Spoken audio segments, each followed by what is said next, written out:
السلام علیکم، زیم صاحب زاده او تاسو کتلی صاحب زاده افیشل یوټیوب چینل.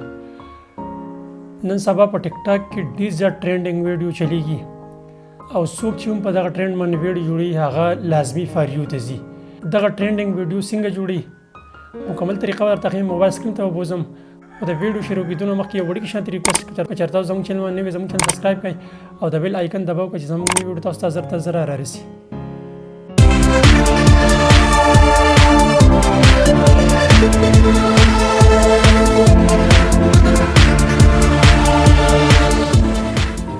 اوس راغلو موږ خپل د موبایل سکرین ته. خپل موبایل کې به ټیک ټاک اوپن کوئ. زه ټیک ټاک دومره نه یوز کوم. دا ویډیو چې دا ډېر زیاته په ټرینډینګ کې روانه ده او دې من چې څوک هم ویډیو جوړي هغه فار یو ته ځي. نو دې کیپ کټ باندې به کلیک کوئ او ډایرکټ په یوز ټمپلیټ باندې کلیک کوئ. ډېر کسان وي دا موږ سره کار نه کوي. نو کوم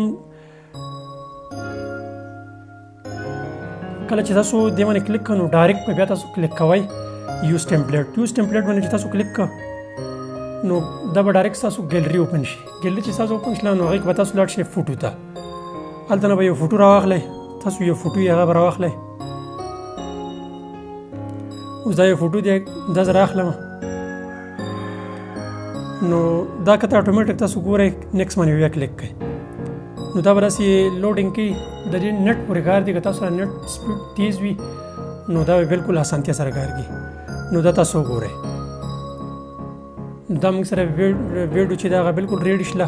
بیا به ایکسپورټ باندې موږ کلیک کړو. دا ویډیو موږ سره بالکل ریډ شله. اوس ځای کې ایکسپورټ وداوټ واټر مارک دې باندې موږ کلیک کړو. واټر مارک نه بغیر به دا کریټ شي. دا ایکسپورټ شله. لږونه ټایم به اخلي. خیر نو کله چې دا ایکسپورټ شله نو د ستاسو مین ټیک ټاک اپلیکیشن چې دی هغې ته به لاړ شي. نو دلته بیا تاسو دې سره ساوند هم بدلولی شئ. ایډ ساوند باندې به کلیک کوئ. کوم ساوند ستاسو زړه مرضي هغه به پرې ولګوئ.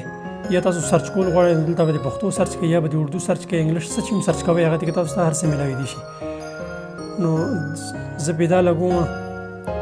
بیا که تاسو کوم والیم چې دی هغه مخکنی اوریجنل والیم چې دی هغه به سلو کوئ. کوم چې به تاسو لګوئ هغه به تیز کوئ او دلته نه به ډن باندې کلیک کوئ. بیا به نیکسټ کوئ. کله چې نیکسټ کړه نو کیپ کټ خو دې سره الریډي بیا تاسو هغه ټرینډینګ څه چې ورسره هم لګوئ. اوس مثال کې زه ورسره لګوم پښتو او نه به هیشټیګ باندې کلیک کوئ. بیا به پښتو ورسره ولګوئ. نور چې هم کم ټرینډ چلیږي هغه ورسره تاسو لګولی شئ.